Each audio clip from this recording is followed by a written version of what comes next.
Le plaisir est renouvelé par ici. Merci, chers amis, d'être toujours au rendez-vous de votre émission. Nous sommes jeudi, technologie, entrepreneuriat et agriculture par ici.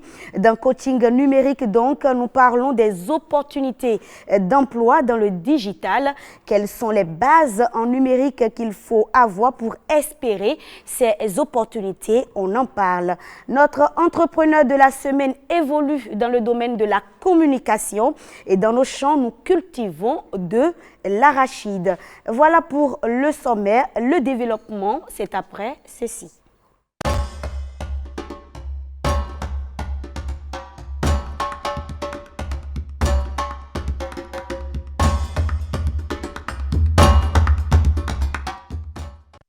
Ariane Da Silva, bonjour. Bonjour Rebecca Kendiaoundé, mesdames et messieurs, bonjour.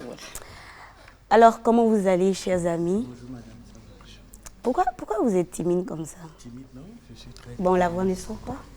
Je suis très bien, ça va. D'accord.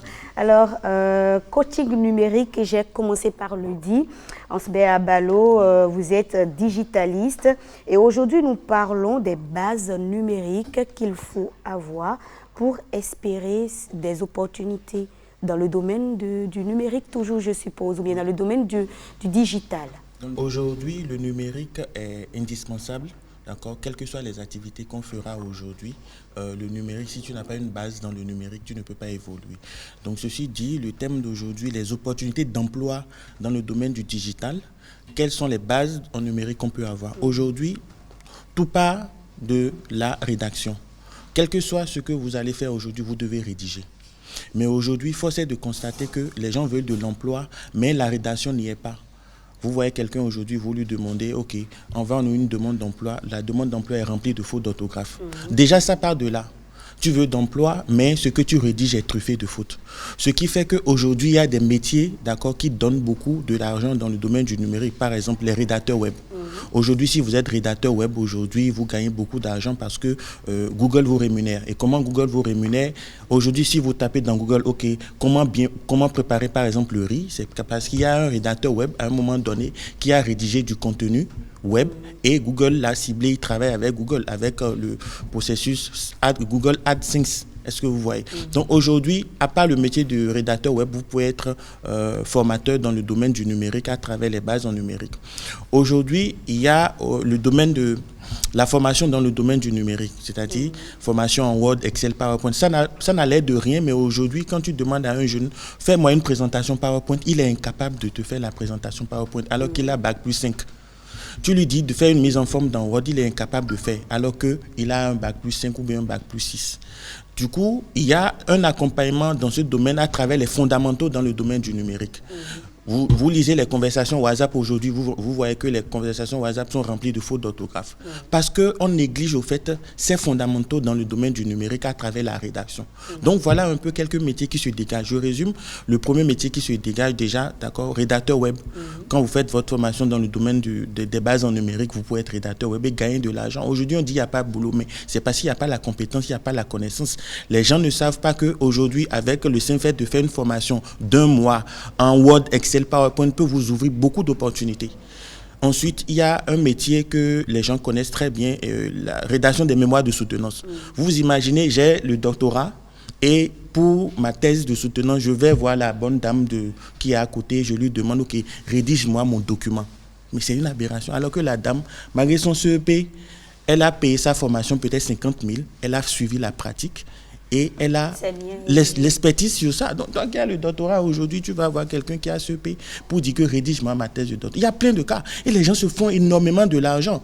À l'approche des soutenances de fin d'année ou bien des soutenances de fin d'exercice, mais les gens se font de l'argent parce qu'ils ont une compétence dans un domaine donné. Et aujourd'hui, c'est le qu'est-ce que tu sais faire. Donc, quand les gens disent qu'il n'y a pas d'emploi, le gouvernement ne nous donne pas d'emploi, mais c'est un faux problème. Le gouvernement a déjà mis en place l'environnement. Le reste, maintenant, c'est à nous-mêmes d'aller vers les compétences indispensables aujourd'hui dans le domaine du numérique. D'accord. Alors, quand vous parlez de rédaction web, est-ce qu'il y a une différence entre rédacteur web et rédacteur tout court, donc les journalistes? Oui, il y a une différence. Par exemple, quelqu'un qui fait la formation en base en numérique et qui maîtrise Word, d'accord? C'est quelqu'un qui peut rédiger du contenu qui sera mis à la disponibilité de tout ce qui est web, mobile et tout. Par contre, un journaliste, c'est beaucoup plus approfondi. Oui. Alors, quand on parle justement de rédacteur web, donc rédaction web, est-ce que la différence ne se situe pas plutôt au niveau du langage? Puisque je suppose que pour la rédaction web, il y a un langage atypique pour ça. Oui, en réalité, il n'y a même pas un langage atypique pour ça. Quand vous êtes rédacteur, c'est-à-dire que votre contenu que vous avez rédigé est mis à la disponibilité pour la conception d'un site web, par exemple, ou même d'une application mobile du web, par exemple, ou même d'une application mobile ou d'une application web. C'est-à-dire que le contenu est à usage web ou bien digital. Donc c'est un peu ça. D'accord, ça c'est là la différence. Donc différence. on retient les bases en numérique qui peuvent vous permettre d'aboutir sur 3 corps de métier. Donc rédacteur web, présentateur en fait comment maîtriser le PowerPoint. Et le troisième? Je résume. Avec la formation en base en numérique, vous pouvez être rédacteur web, vous pouvez être même secrétaire, parce que un secrétaire, mais une secrétaire qui ne maîtrise pas de direction. D'accord. Vous pouvez être formateur, parce que vous pouvez mettre en place votre entreprise et former d'autres personnes dans ce métier-là. Avec les bases en numérique, vous pouvez mettre en place votre projet sous PowerPoint, d'accord, avec des animations requises. Avec ça, vous pouvez également être formateur en PowerPoint, en Excel et en Word. Donc voilà un peu. D'accord. Ansbeh Abalo, vous restez sur place. Vous restez sur place parce que je sais que celle qui est tout juste à côté de vous, elle est aussi dans ce domaine-là. Donc c'est sûr vous allez en apprendre par rapport à ce qu'elle fait dans le domaine de l'entrepreneuriat et vice-versa d'ailleurs. Donc on installe donc la rubrique entrepreneur.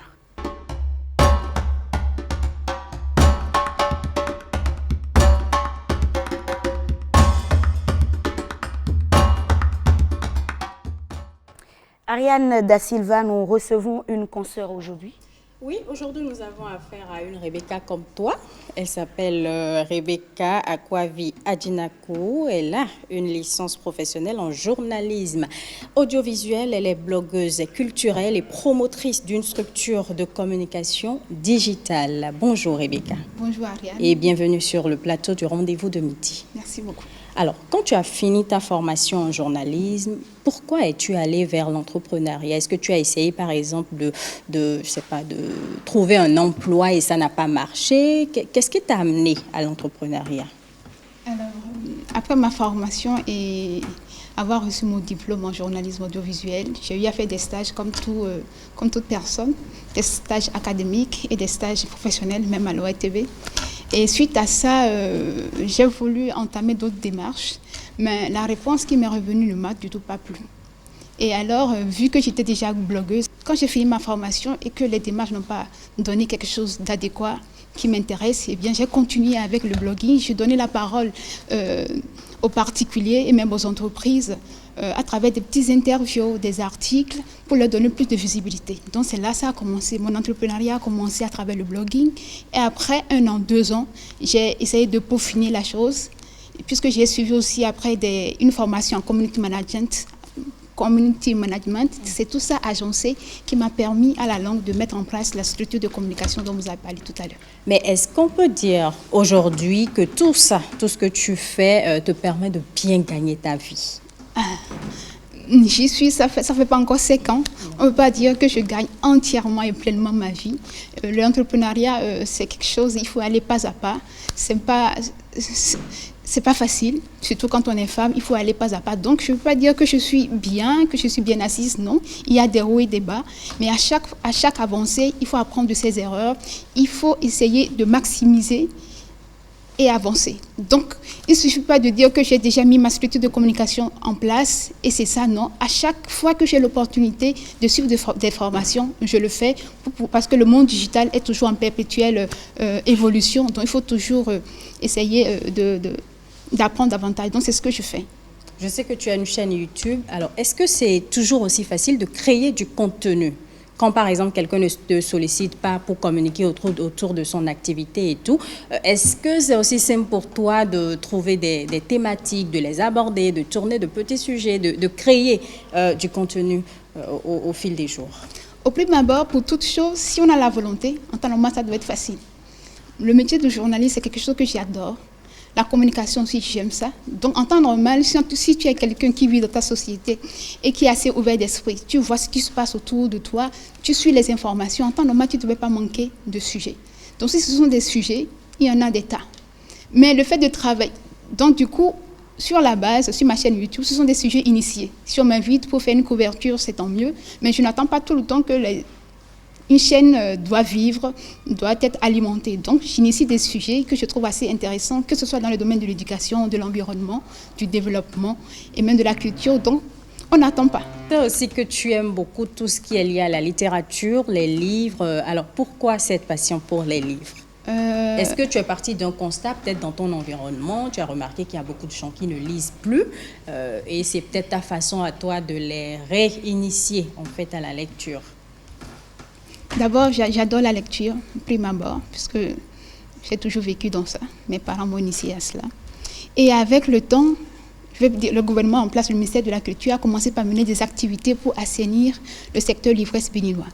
D'habitude, on dit que les gens ne lisent pas, mais au fur et à mesure que j'ai évolué dans le secteur, j'ai vu que, quand on met les livres à la disposition des jeunes, des enfants, ils lisent.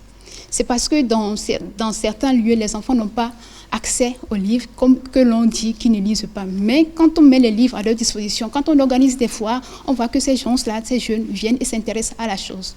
Donc, je me suis donnée à la littérature tout simplement parce que nous sommes à l'ère du numérique, j'évolue dans le digital, les jeunes sont tout le temps dans les réseaux sociaux aujourd'hui. Et du coup, ils délaissent les livres au profit de ces réseaux sociaux-là. Alors je me suis dit, comment est-ce qu'on peut combiner ces deux-là?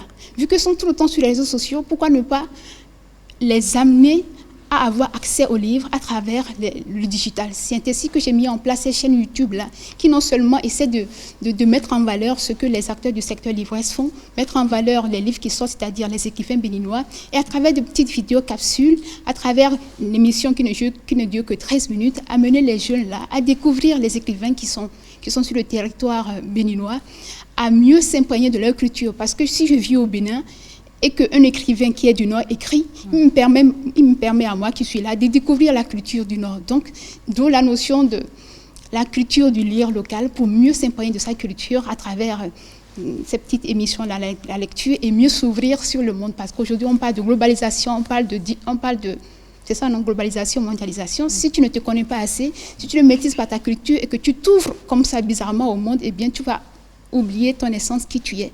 Donc, mieux s'imprégner de sa culture à travers le lire local pour mieux s'ouvrir sur le monde. Alors, dans 5 ans, 10 ans, 15 ans, 20 ans, comment est-ce que tu te vois? Quels sont tes rêves, tes projets?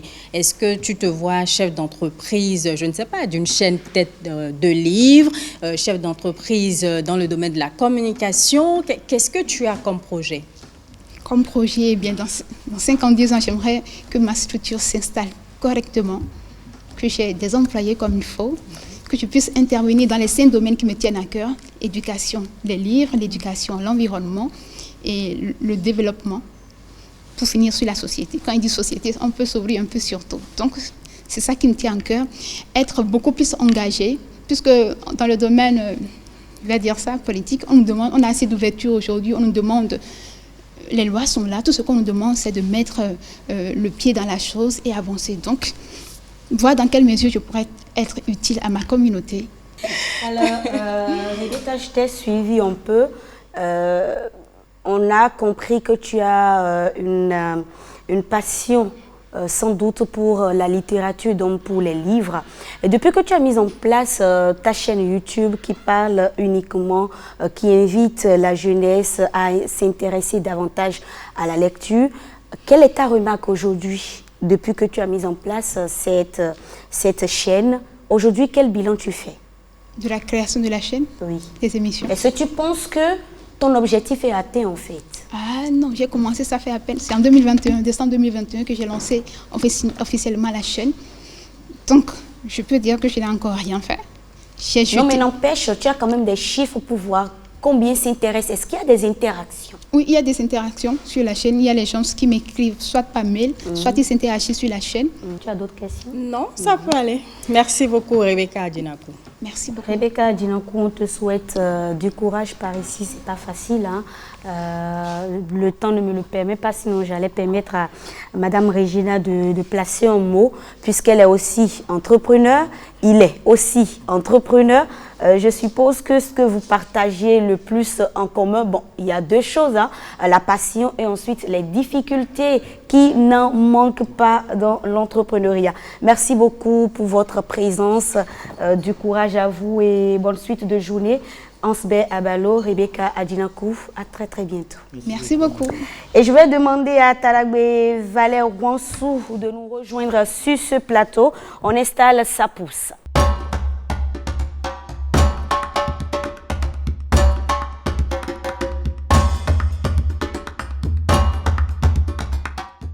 Talagbe Valère Wansou, bonjour. Bonjour Rebecca, bonjour tout le monde, bonjour le plateau, j'espère que vous allez bien. Comment nous allons bien, je parle au nom de tous, nous allons bien. Ça doit aller. Comment va la terre? Ah bon, la terre est toujours là, hein. C'est notre mère, elle va rester depuis, elle va rester dans le futur. Alors, comment cultiver l'arachide? Alors bonjour chers amis téléspectateurs, aujourd'hui nous allons parler de la culture d'arachide. L'arachide qui est une plante légumineuse qui, contrairement aux autres plantes, a la propriété de lui donner à manger lui-même, elle-même. Donc sa nourriture là, c'est elle-même qui cherche parce que ça fixe l'azote qu'il y a dans l'air, dans la solution du sol. Déjà pour cultiver les arachides, il ne faut pas faire la culture d'arachide sur les sols inondables. Il faut un sol meuble, riche, drainant et aéré. Une fois ce sol-là obtenu, il faut acheter la semence d'arachide. Et la semence d'arachide, ce ne sont rien que des gousses d'arachide récoltées la saison précédente, c'est-à-dire la dernière saison. Les gousses d'arachide sont des coques d'arachide avec la menthe d'arachide à l'intérieur. Il ne faut pas que les gens se confusent dans la tête et se trompent pour aller acheter l'arachide qui est déjà décortiqué. Ça ne peut pas pousser. Alors, cette étape passée, il faut passer à la vérification de la qualité de la semence. La vérification de la qualité de la semence se fait au cours de l'égoussage. Par exemple, qu'est-ce que vous appelez l'égouttage? C'est d'enlever la coque d'arachide, les gousses d'arachide.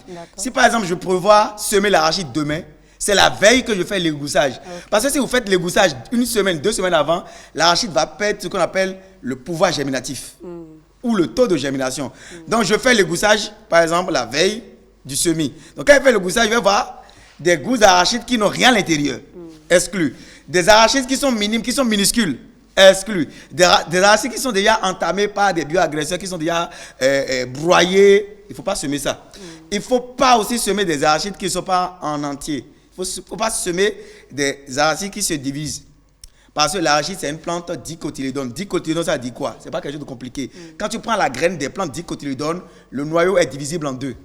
Quand tu prends les amandes de mangue, on peut diviser en deux, non? Ça, c'est une plante dicotylédone. Quand tu prends l'amande, par exemple, le maïs, on peut diviser le maïs en deux? Non, c'est pas possible. Quand tu prends l'haricot, on peut diviser l'haricot par deux. Oui. On peut fendre l'haricot par deux. Oui. Ça veut dire que c'est une dicotylédone. Et les dicotylédones, bon, je ne vais pas rentrer dans ces détails-là, c'est comment semer l'arachide. Alors, je finis cette étape-là. Je vais maintenant aborder le labour. Le labour se fait comment? Le labour peut se faire manuellement, comme ça peut se faire par tracteur. Donc, il faut ameublir, retourner la terre et vous n'avez pas besoin d'apporter d'engrais dans le cas de semer de l'arachide. Et la particularité dans le cas du semer de l'arachide, au lieu de semer l'arachide et de ne pas, de veiller à ce que le sol ne soit pas taxé, il faut piétiner le semis. Tu t'en rends compte? Quand on sème une graine là, on protège la graine, non? On ne veut pas que quelque chose lui arrive. Mais dans le cas de l'arachide, tu sèmes l'arachide et tu prends ton pied, tu piétines encore dans la terre. C'est le piétinement qui permet d'accélérer la germination de l'arachide.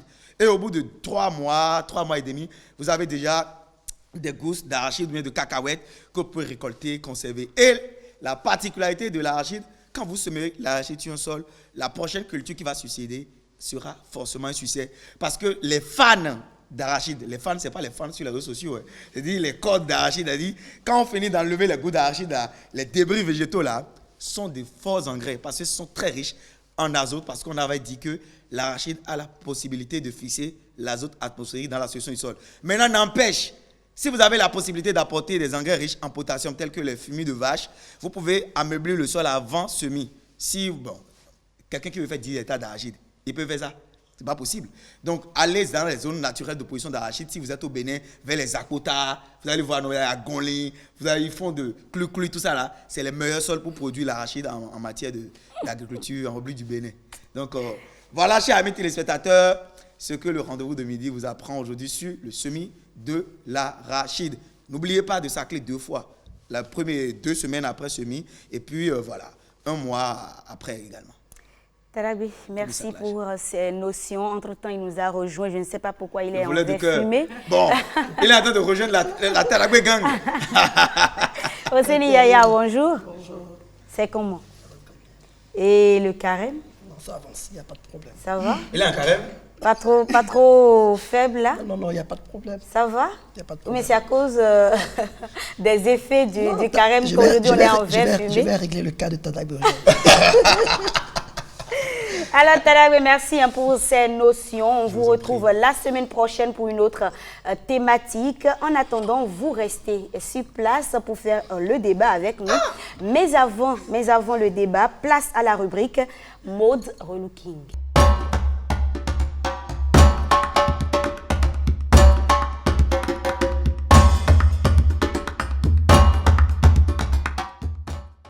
Régina, bonjour. Comment vous allez depuis la dernière fois? Ça va très bien? D'accord. Vous êtes styliste designer et avec vous, nous parlons aujourd'hui de la nécessité du conseil en images. Exactement. Que faut-il retenir concrètement? La nécessité du conseil en images. J'ai remarqué qu'aujourd'hui, beaucoup de personnes ne voient pas la nécessité du conseil en images. En réalité, c'est nécessaire. Pourquoi? Lorsque on vous rencontre, vous êtes vu avant d'être écouté, quel que soit ton domaine d'activité. Lorsque tu rencontres un recruteur, lorsque tu rencontres des amis, même avant de parler, on te voit dans le monde dans lequel nous évoluons aujourd'hui. Alors, l'image que nous renvoyons est importante. Pourquoi il faut prendre soin de soi? Lorsque tu vas voir un recruteur, par exemple, et tu as un rendez-vous, et tu viens débrailler, tu n'as pas bien boutonné ta chemise, peut-être que tu es en retard, et tu viens à l'heure, même si tu viens à l'heure, oui, même parce que tu as couru, tu es venu à l'heure. Mais entre-temps, comme tu as quitté la maison en retard, tu as mal boutonné ta chemise, par exemple. Ça, c'est juste un exemple. Dès qu'il te voit, il se fait déjà son opinion, même avant que tu n'ouvres la bouche. C'est-à-dire, ton habit, ta manière d'être parle déjà avant que tu n'ouvres la bouche. Donc, tu as beau avoir un doctorat, tu as beau avoir des diplômes, lorsque tu ne prends pas soin de ton image, l'image parle déjà pour toi. Donc, c'est important de prendre des conseils en image pour savoir comment se présenter, comment soigner son image.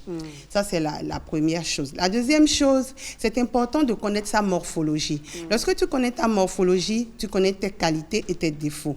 Alors, tu connais tes atouts. Tu sais quoi mettre en valeur. Tu sais comment jouer sur tes atouts pour que lorsqu'on te voit, on puisse dire « waouh ». Mais si tu ne connais pas ta morphologie, tu vas porter ce que tu ne dois pas porter. Lorsque tu vois une amie qui met une robe, ça lui va. Tu penses que tu peux mettre la même robe? Non. Peut-être que tu n'as pas la même morphologie. Oui, si tu as la même morphologie. Moi, dans mon métier, je vais jusqu'à refuser lorsqu'une cliente m'amène une tenue qui ne correspond pas à sa morphologie. Oui, je refuse même l'argent là parce que lorsque tu lui fais cette tenue et que sur elle, ça n'a pas le même rendu que sur sa copine, derrière elle dira que tu as mal fait. Comme quoi, tout ce qu'on copie, on ne colle pas. Non, exactement. Parce que vous n'avez pas la même morphologie, donc ça ne donnera pas la même chose sur toi que sur elle. Donc, tu dois connaître ta morphologie. Un adage dit que lorsque il y a l'argent, que toutes les femmes sont belles. Moi, je dirais plutôt, lorsque tu connais ta morphologie, lorsque tu connais ta colorimétrie, tu es belle. Parce que, prenons un exemple, tu donnes 100 000 à une femme qui ne connaît ni sa morphologie, ni sa colorimétrie. Tu donnes 50 000 à une femme qui connaît et sa morphologie et sa colorimétrie. Celle qui prend 50 000 te vient et tu dis, waouh. Elle te revient, tu dis, waouh, avec ce qu'elle a mis. Mais celle qui a 100 000 te revient, tu dis, bon, c'est pas mal. Simplement parce qu'elle ne connaît ni sa morphologie, ni sa colorimétrie. Ce qu'on appelle colorimétrie, c'est la couleur, en fait. Le teint. la couleur de ce que tu portes. Ah, la couleur de ce que tu portes. Oui, oui, pas de ton teint, mais de ce que tu portes. Le rouge ne va pas à tout le monde. Le violet ne va pas à tout le monde. Le noir et le blanc vont à tout le monde parce que c'est des couleurs neutres. Mais à part ça, tout le reste, il faut connaître ta colorimétrie. Sinon, tu vois une amie porter une chemise rouge et tu as envie de porter, mais ça ne te va pas. Simplement parce que ce n'est pas ta colorimétrie. Donc, pour se mettre en valeur, il faut connaître sa morphologie, sa colorimétrie. Voilà ce que je peux dire. D'accord. Pourquoi c'est nécessaire. Ariane Da Silva, l'image est importante.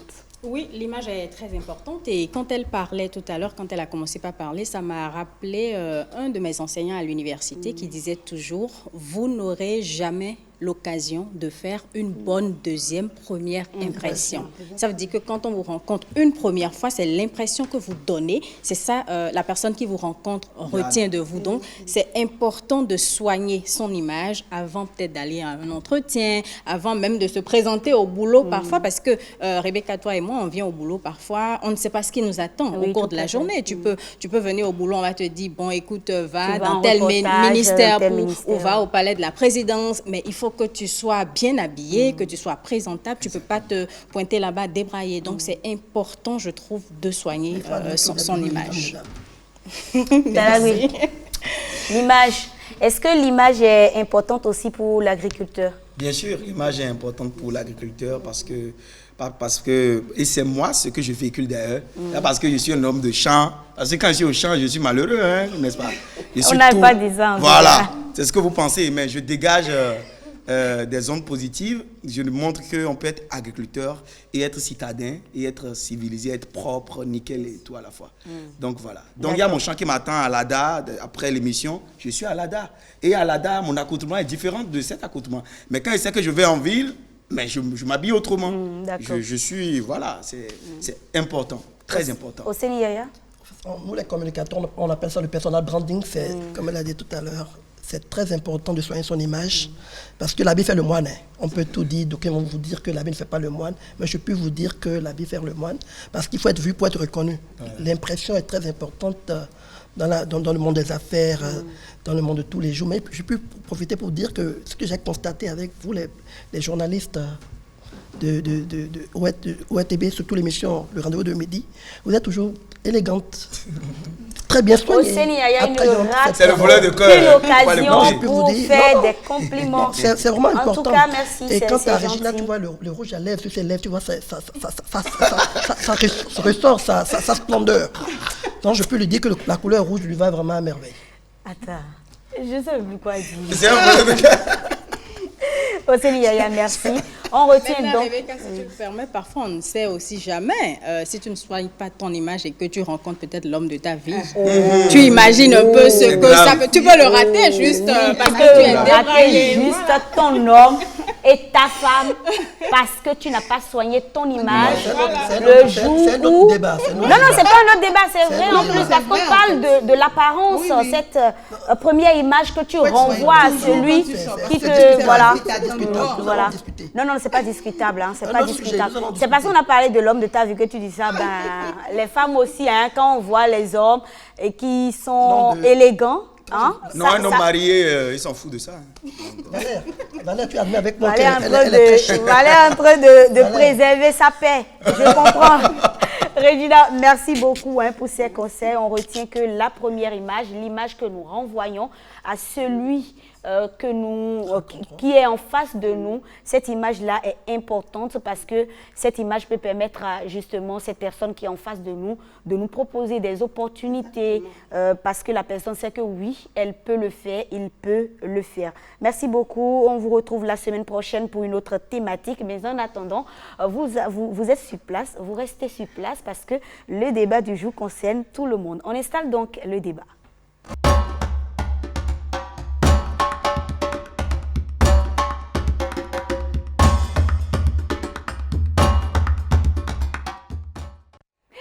Couple mixte, réalité et faisabilité, des couples de différentes races, on en rencontre, des couples avec différents âges aussi. Ne dit-on pas que l'amour n'a pas d'âge? Ils vont répondre tout à l'heure. L'amour a d'âge? Non. Oh là là, Ils sont unanimes. Ariane? L'amour n'a pas d'âge. L'amour n'a pas d'âge. L'amour n'a pas d'âge. Non. Enfin, c'est ce qui se dit c'est maintenant. relatif. Bon, c'est Mais peut-être ça, c'est discutable. limite, C'est relatif. Ça a des limites? Oui. Donc, l'amour a d'âge. Ben oui, je vais vous donner des exemples. Non, tu concrets vas tout à donner l'heure. tout à l'heure. Tu vas donner tout à l'heure.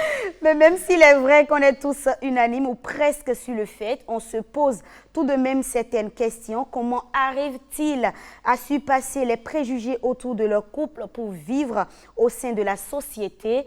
Comment trouver le juste milieu pour vivre son bonheur?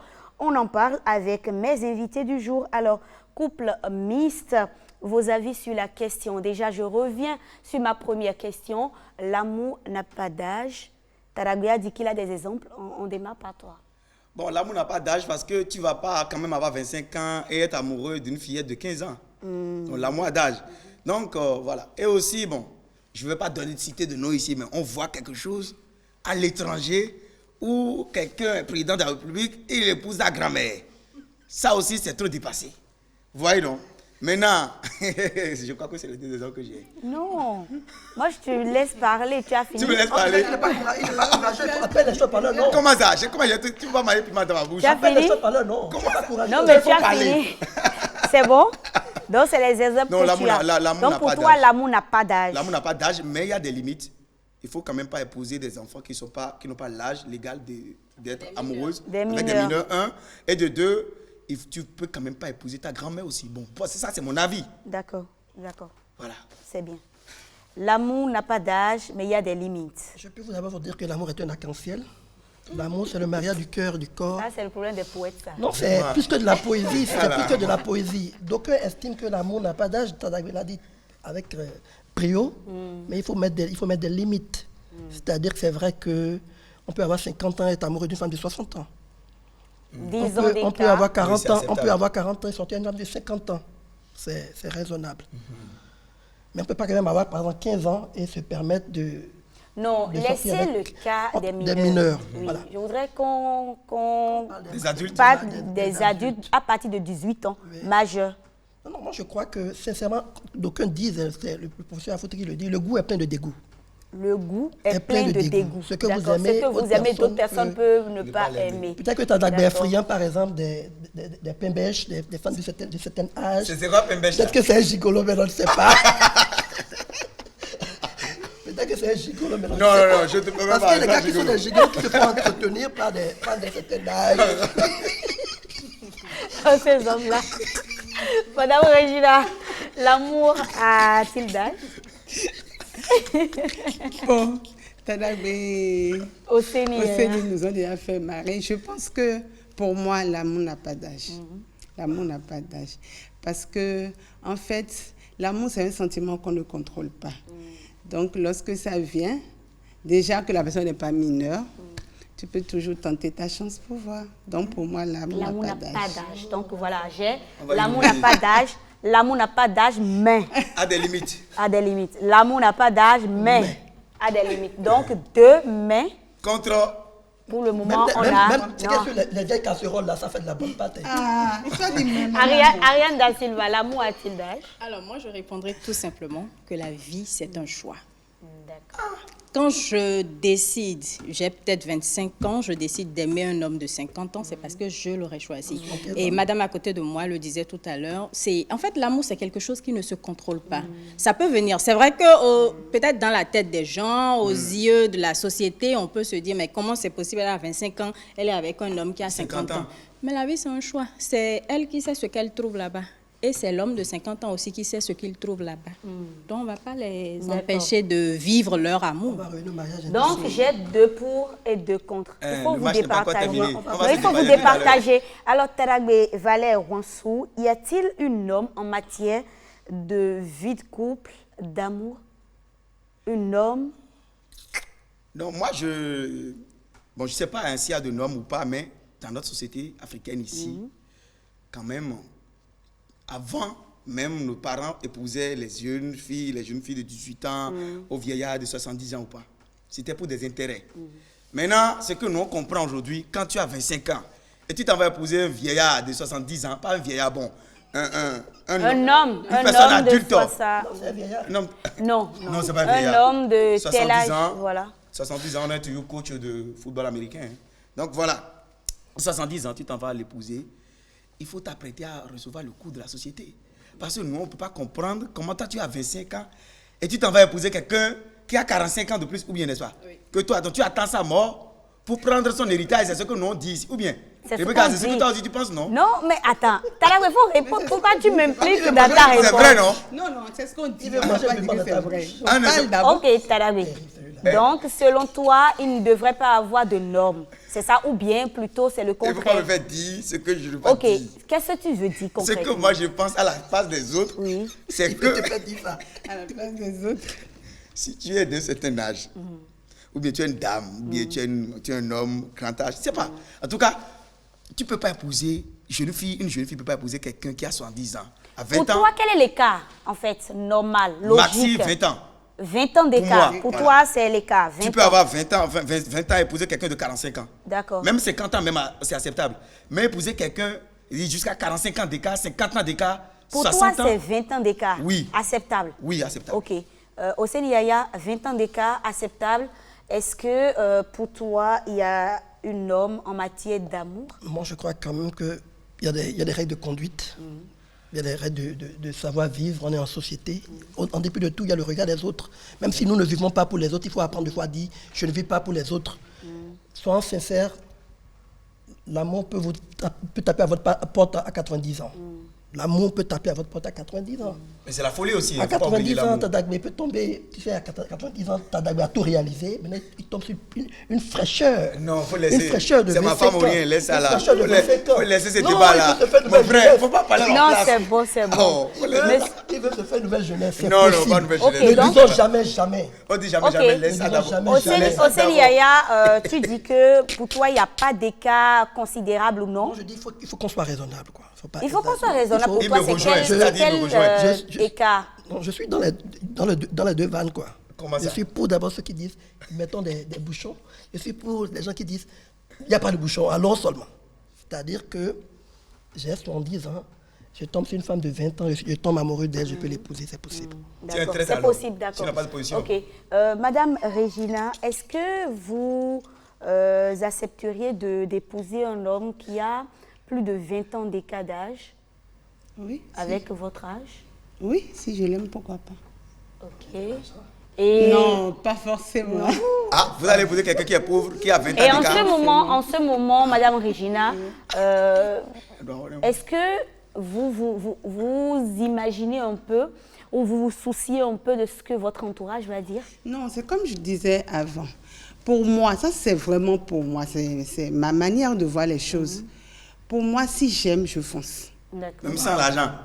Même s'il n'a pas l'argent là-bas. Non, mais C'est toi qui me poses les attendez, c'est pas questions. le débat, ça. On se comprend. Monsieur Talabé, c'est pas le débat. C'est Non, pas- non, allez, répondez juste à ma Non, question. pour moi, j'ai dit pour moi. Pour ma part, 20 ans d'écart, c'est possible. 20 ans d'écart, c'est possible, mais pas plus? Bon, on va voir aussi si vraiment il y a l'amour. Non, je reviens Non. sur l'amour en fait. Parce que Oui. l'amour, Oui, c'est s'il une y a folie. l'amour pour Qu'est-ce vous- que vous dites? On n'arrive pas à contrôler ça, c'est rien. Non, mais Régina, ce que vous dites, Maintenant, c'est est-ce que que... Oui, pour vous, oui, dès qu'il y a l'amour, peu Oui. importe l'âge. oui. C'est ça. Oui, si J'ai la bien personne est résumé. majeure, oui.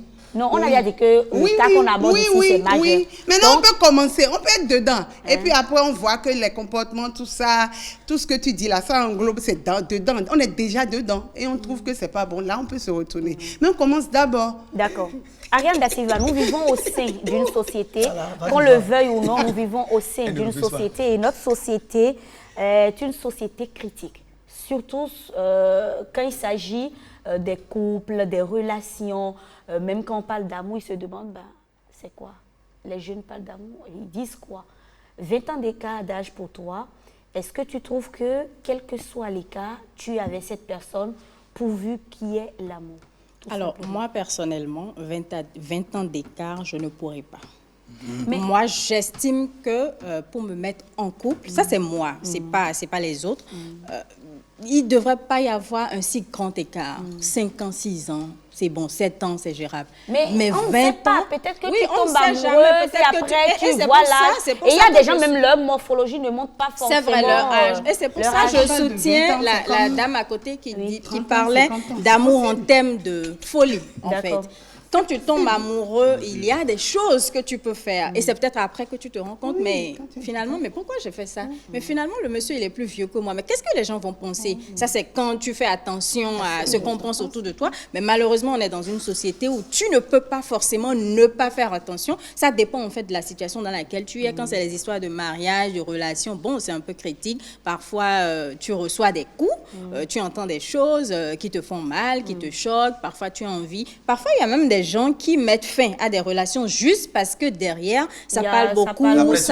Voilà, la pression sociale. Je peux rebondir sur ça? Oui. Bon, en fait, moi, c'est vrai qu'on est dans une société où il y a la pression sociale et tout. Mais moi, franchement, je suis du genre où je m'en fous de ce que les gens pensent. Vous êtes comme les Yovo, quoi. Oui, je m'en fous. Aussi, il a dit ça, se voit. Non, mais quand on parle de 20 ans, c'est 30 ans, 50 ans, ça se voit, c'est plein en ville. Donc tu ne vas pas me dire que tu aimes quelqu'un qui a 50 ans, parce que tu as 30 ans, tu penses à ce que les gens vont dire. Une jeune fille qui a par exemple 20 ans et qui tombe amoureuse d'un homme de 50 ans, 60 ans. Non, tu as dit 20 ans d'écart. C'est de ça qu'on a parlé tout de suite. Bon, d'accord, ok. Non, elle a clairement dit 20 ans d'écart. La question que je pose, oui, 20 ans d'écart, d'accord. Oui. D'accord. Maintenant, laissons 20 ans d'écart là. Oui. Dans le cas où la jeune fille, elle a 20 ans et elle tombe amoureuse d'un homme de 50 ans, 60 ans. Ok, là maintenant, on peut se dire que tu ne peux pas faire la vie de couple avec lui. Pourquoi Simplement on parce va dire ça? Non, 60 ans, enfant, et ça sera compliqué, il ne va pas suivre. À peine l'enfant aura 2 ou 3 ans, il va partir peut-être. Non, mais vous avez dit tout Vous à allez l'heure avoir que des l'amour... tétards. Non, monsieur Attends. Vous avez dit tout à l'heure que l'amour, en fait, surpasse Toute tout. chose, oui. Mais là, c'est que tu vis le moment présent. Tu ne t'attends pas à forcément construire une vie de couple avec lui. Non, mais quand on est amoureux, justement, on ne pense pas à instant présent, instant futur.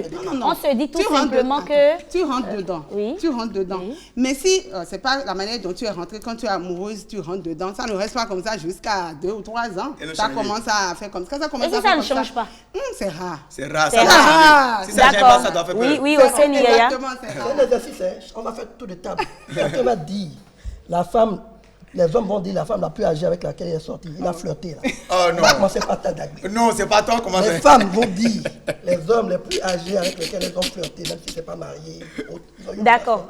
Monsieur Talagui. Alors, une fois ce choix fait, comment réussir à vivre au sein de la société quand on a cette différence d'âge-là? Puisque je suppose que oui, tout le monde parle, mais l'amour prime, je l'aime à en mourir, je suis amoureuse, je suis éperdument amoureuse. Dans ce cas, comment réussir à vivre au sein de la société? Alors déjà, merci pour cette belle question, Rebecca. Si on est au sein de notre société africaine, vraiment, ça va être difficile pour toi de vivre. Mais si on est dans une société occidentale, c'est facile pour toi. D'ailleurs, tu as un numéro matricule, on s'en fout de toi. Maintenant ici, imaginez, le monsieur a 40 ans d'écart d'âge. Et puis, toi, tu comptes faire des enfants. Or, la science a dit, à partir d'un certain âge, l'homme produit des spermatozoïdes, mais la qualité de ces spermatozoïdes-là, biologiquement, ne sont pas... Mais Monsieur Talagbe, entre parenthèses... Non, c'est pas des bêtises. Attends. Monsieur Talagbe, entre parenthèses, tous les couples ne sont pas ensemble forcément pour aboutir... Pour avoir des enfants biologiques. Pour avoir des enfants. Bon, adopter des enfants, n'est-ce pas? Oui. Bon, c'est pour ça, ça peut marcher. Donc, cet argument-là n'est pas valable. Maintenant, il y a l'argument principal qui est là. Qui est? L'argument principal, c'est l'autre chose, l'antichambre. Quelle antichambre? Le mouvement de papa et maman là, ça ne sera pas la même chose. Pas la figure de style. Non, c'est pas... Attends, mon frère, écoute-moi d'abord.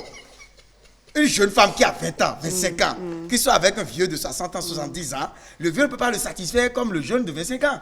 Ça veut dire que la fille, certainement, doit avoir un amant. Et on n'est plus dans un couple, on est dans un truc qui n'est pas sérieux. Quand on est dans un couple, c'est la fidélité. Voilà. Maintenant, toi, tu sors avec l'autre, ça veut dire que certainement, souvent, vous allez voir, je vous souffle ça. Les filles qui sortent avec les gens comme ça, seulement le mari a l'argent. Si le mari n'a pas l'argent, toi tu vas sortir avec un homme pauvre de 70 ans pour dire que tu es amoureux ici au Bénin, dans ce pays-là. Mais l'amour... Il faut laisser ça. Bon, ok, d'accord. C'est parce que depuis, très rapidement, je vais aborder un autre Je voudrais aspect. d'abord dire à mon frère, c'est vrai, il est dans la biologie, mais il doit comprendre que l'Afrique, Même à 100 ans, les gens sont encore capables. Je sais. Ok, l'homme c'est peut bon, me c'est mettre, bon. mais la Mais non, qualité. mieux, tu parles des chauds lapins. C'est pas parce que nous, les jeunes, on prend n'importe quoi. Hein. Il y a des gars, des vieux qui ont 70 ans, mais qui cognent plus que les jeunes. C'est bon, c'est bon, c'est bon. Monsieur Talagbe et Oseni Yaya, vous allez continuer ce pan-là du sujet après dans les coulisses. Mais depuis, on est en train de parler du cas de la femme qui est moins âgée que l'homme. Et dans le cas où la femme est plus âgée que l'homme. Sugar Mami.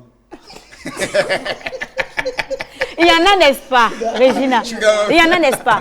Dans ce cas-là, est-ce que l'amour surpasse tout, surplombe tout? Le goût de ça. Tu dis c'est un gigolo, c'est vrai que tu dis ça. Non, ça, franchement. Oui.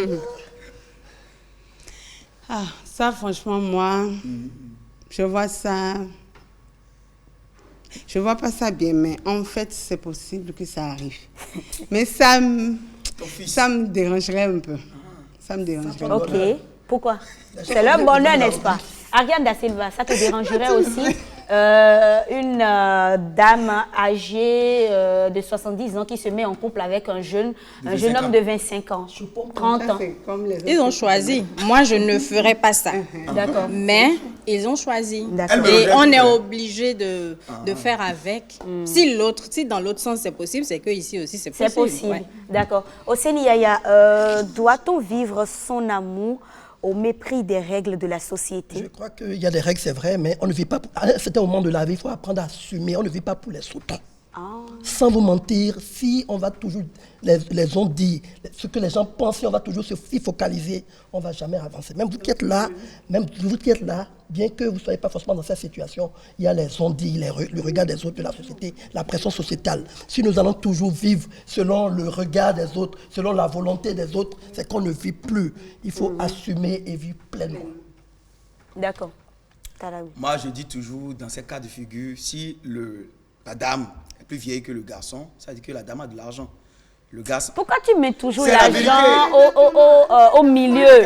Parce que l'argent n'est pas toujours l'élément déclencheur. Hein. L'argent n'est pas toujours au cœur des relations amoureuses. Il faut comprendre que lui, il fabrique l'argent. Lui, Vu sous cet angle, d'accord, on te comprend. Mais l'amour sans l'argent, même dans notre société aujourd'hui, Rebecca, par exemple, je suppose que la mémé là soit amoureuse du petit, de son fiston.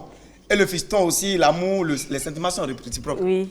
Le fiston n'a encore rien accompli dans sa vie. Oui. Il n'a rien. Oui. La mémé aussi, Oui. elle n'a rien. Oui. La mémé a fait, comment on appelle, peut-être une crise. Oui. Elle est tombée évanouie. Oui. Il faut l'amener à l'hôpital. Oui. Et les gens d'un certain âge, arriver là-bas, c'est beaucoup d'argent. Il faut dépenser. N'est-ce pas? Le fiston est attrapé par lui. Il n'a pas de boulot. Comment il va faire? Qui va le soigner? Souvent, les jeunes acceptent ce type de compromis, je le dis compromis, parce que ils pensent que cet aspect va être récompensé. Est-ce que tu me comprends? Tu décris si bien la situation. Est-ce Je que te donne tu l'as vécu déjà une fois? Non, je ne l'ai pas vécu, mais j'ai des amis qui vivent ça. Ça s'appelle Sugar Daddy et Sugar Mommy. C'est ça, il n'y a pas d'amour là, il ne faut pas se tromper. C'est les Sugar Daddy. J'ai compris que M. Talagbe, tu es sucré, il y a de l'argent focalisé. là-bas. C'est ça. Monsieur L'exemple Talagbe. que tu as donné au début, là, Oui. c'est à cause de l'argent, l'exemple là. Non, l'exemple que j'ai donné au début, si un garçonnet accepte de sortir avec une maman, une mémé, la mémé, peut-être sa bouche va sentir des fois. Mais s'il accepte ça, bon, je dis peut-être. Maintenant, si le garçonnet accepte ça, ça dit que c'est que la mémé a des immeubles. Et que si la mémé meurt, la mémé va lui faire testament. Ou bien, En même temps, quel garçon qui a 25 ans va chercher à sortir avec quelqu'un qui a... Monsieur Talagbe, Mais quand... il y a des exceptions, non? Oui, il y a des exceptions, mais... mais... de donner au mais début, c'est là. peut-être C'est une exception. C'est peut-être 100 sur 1 milliard. Monsieur Talagbe, quand on te suit, on pense tout de suite que toi, tes idées sont focalisées sur l'argent. C'est-à-dire que quand toi, tu vois un couple bis de ce genre, où l'homme est plus âgé que la femme ou la femme est plus âgée, que tu te dis qu'entre les deux, c'est sûr que l'un... Il y a un... C'est ça. Ah, c'est pas que c'est sûr, c'est ça. Si c'est pas ça, c'est que c'est les blancs. D'accord, c'est ta conclusion. C'est les blancs. Si les blancs là-bas, tu peux avoir un garçonnet qui est un fou parce qu'il ne sait pas encore ce qu'il est devenu dans sa vie. Son papa ne l'a jamais tapé. Si le tape, c'est la prison. On l'a laissé, il est tordu dans sa tête. Et il pense qu'il peut sortir avec une mémé de 70 ans. Si je suis en Afrique, on te frappe. C'est vraiment violent. Tu vas savoir que tu ne peux pas sortir avec ta mémé. C'est ta grand-mère. Je ne suis pas d'accord parce qu'en Afrique, on a diffusé la vidéo ici de cette mémé-là qui était en couple avec un jeune. Oui, je crois. Congolaise, elle a l'argent, non, la mémé. Je ne sais rien. Elle doit avoir l'argent, même non, avant. elle n'avait pas Elle vit l'argent. dans une maison modeste. Modeste, elle a le jet. Elle était en faut laisser ça. couple Non, on n'a avec pas, un on a jeune suivi le homme. reportage. Oui, on a Le jeune suivi homme a le l'argent. Le jeune homme reportage aussi ici. n'a pas et les gens regardent Je leur veux la couple. preuve, Rebecca. Pourquoi me faites truc là ça? En guise de conclusion en même temps, Regina, votre mot pour conclure ce débat. Mon mot pour conclure, c'est que, comme je l'ai dit au début, l'amour c'est une folie et on ne contrôle pas ça. Maintenant, tant que ta religion te permet ça, Bon, religion, tu y vas. À nous aller. D'accord. Ariane? La vie, c'est un choix. Chacun choisit ce qui l'arrange. Et c'est tout. La vie, c'est un choix. Oseni Yaya, très rapidement. L'amour est un partage, donc il n'y a pas de problème, on avance seulement. D'accord. Et t'as la oui. Tarami. La vie, c'est un choix qui est contrôlé par la société. Voilà. Tu ne peux pas faire quelque chose qui va à l'encontre de nous, les gens de la société. D'accord. Vous quoi? Nous, les gens de la société. D'accord. Merci beaucoup, chers amis, pour ce partage d'idées. On retient que l'amour n'a pas... L'amour n'a pas... Et L'amour n'a pas... D'âge et adage. Mais... Faut pas dire, Et voilà qui vient refermer cette émission. Merci pour votre fidélité à cette émission, chers téléspectateurs. Votre émission, le rendez-vous de midi. Prochain rendez-vous, c'est déjà demain à 12h. En attendant, prenez soin de vous. Bye bye.